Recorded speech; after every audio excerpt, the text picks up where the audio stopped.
Morning, everybody. As y'all might know, gun control is a huge controversy going on and has been going on for many years.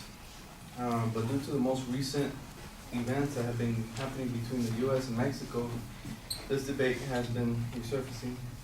According to the U.S. Bureau of Alcohol, Tobacco, Firearms, and Explosives, American gun sellers have been supplying the Mexican cartels with 95, even up to 100% of their guns.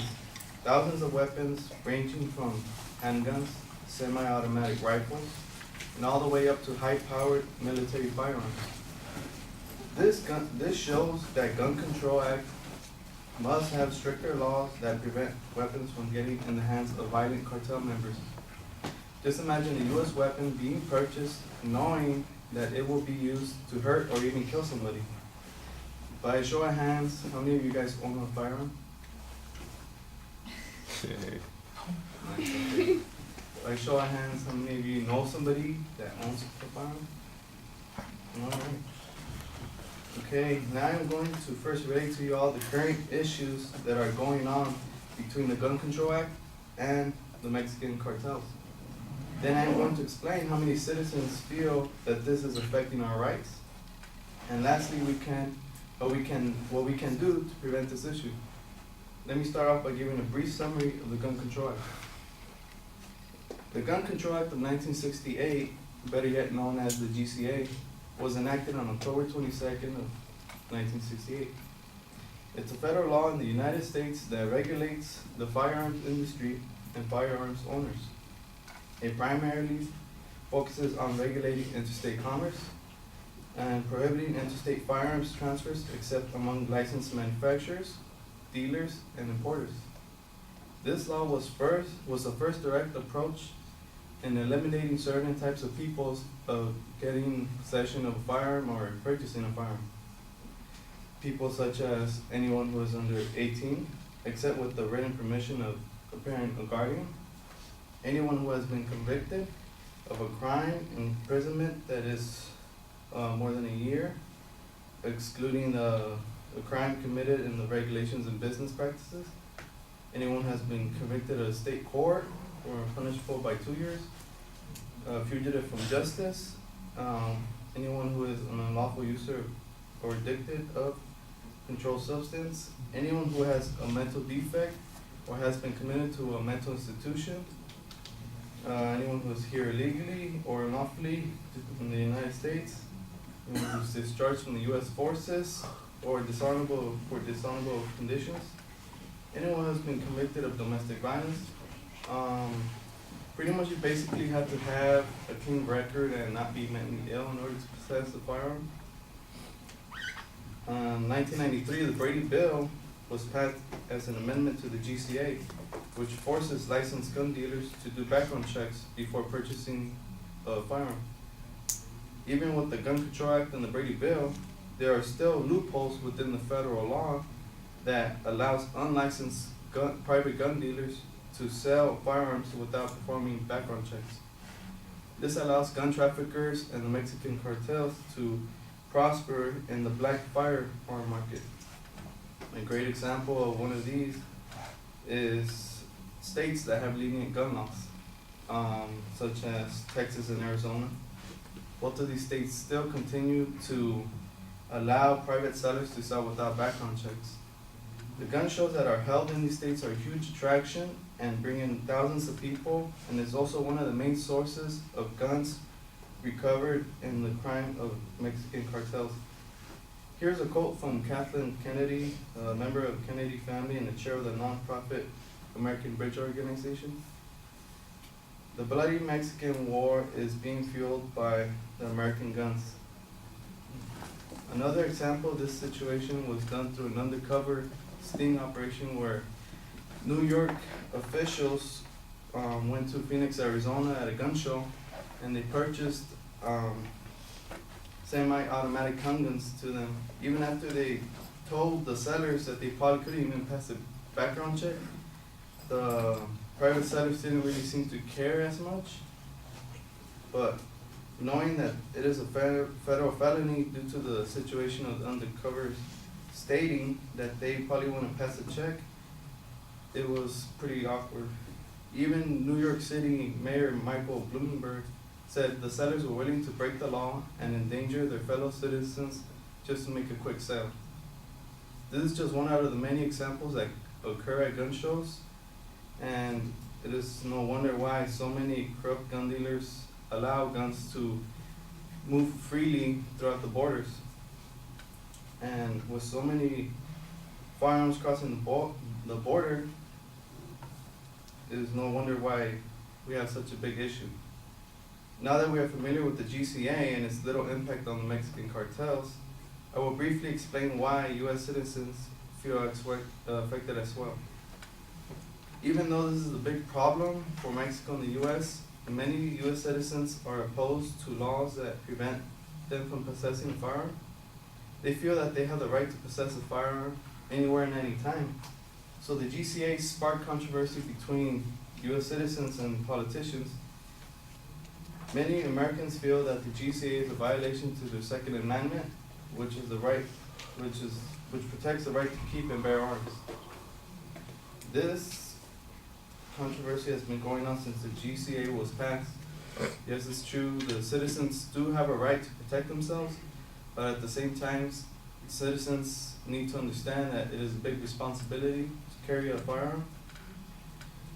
Even with many citizens affected by the GCA, we must make certain changes to finding a solution to the bigger problem happening across the border and spilling into our country.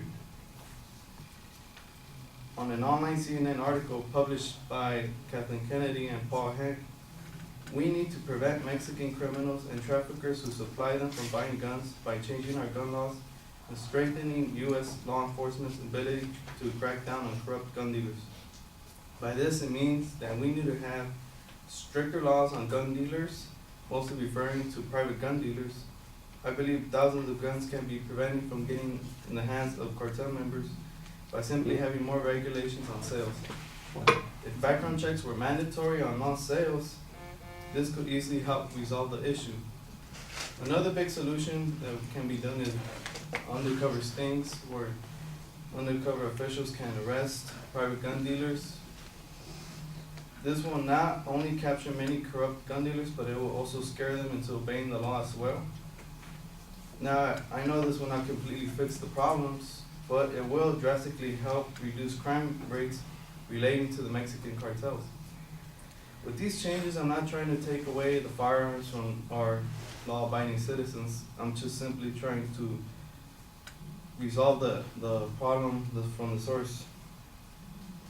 Now that I have explained to you about the Gun Control Act and its impact on the Mexican cartels and the solutions that we can take to help enlighten the issue, I'm hoping that you can agree with me and understand that there are some changes that must be made. Thank you.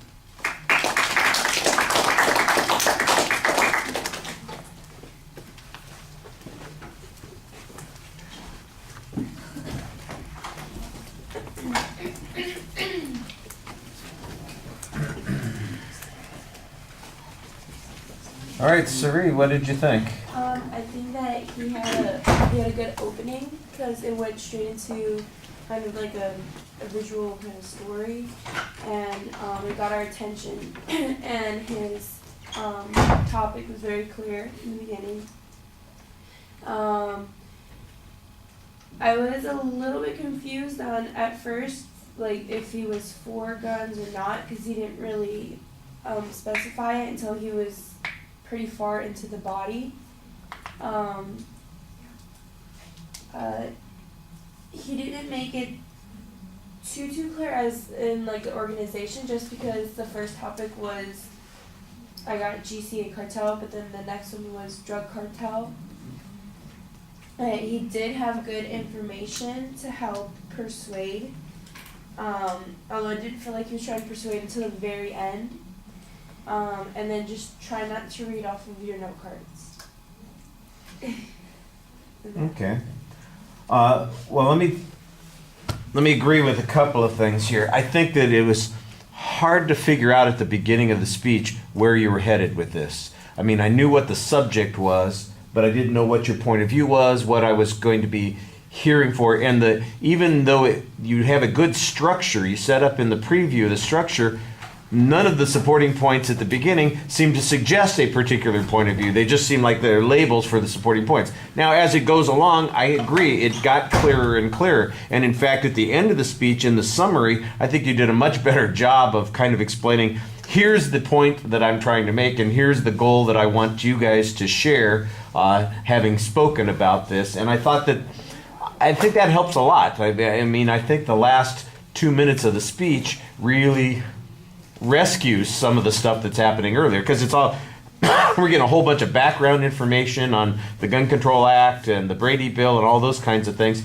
and it's not until the middle of the speech that we start hearing about this is where there are problems, this is where there are loopholes, this is where the drug cartels, for instance, are taking advantage of these particular processes. Once you got to those points, I thought you did a pretty good job explaining them. You had some good citation of information. That first piece of information that you had early on, I think, where you talked about 95 or 100% of the guns that the cartels are getting are from the United States, I think that you need to cite that more directly and specifically. It sounds like I'm getting, again, like I was talking about earlier with somebody else's speech, I'm getting a paraphrase of the information as opposed to a direct quote. And this is a pretty important part of your speech, so because it ultimately is the justification for taking these actions. So I think you want to be more upfront about what this study was, how it reached its conclusions, because it's the justification for the argument that you're making here. Like I said, I thought you did a good job citing information in the body of the speech, and you had pretty good information there. I think you could make some stronger emotional appeals. I think that was a place where there was a little bit of weakness. The delivery, Jovanny, you do a nice job speaking. You're not, you don't have this big dynamic voice. There's not a lot of inflection stuff, but you come across seriously and thoughtfully, and you do a pretty good job. I think there are things that you could do to make it more interesting as a speaker and to work with the audience a little bit more. But there was nothing that was problematic. In other words, there's not something that you should be punished for. We just want to find more ways to reward you, and you want to find more ways of connecting with the audience that you're talking to. All right, thank you.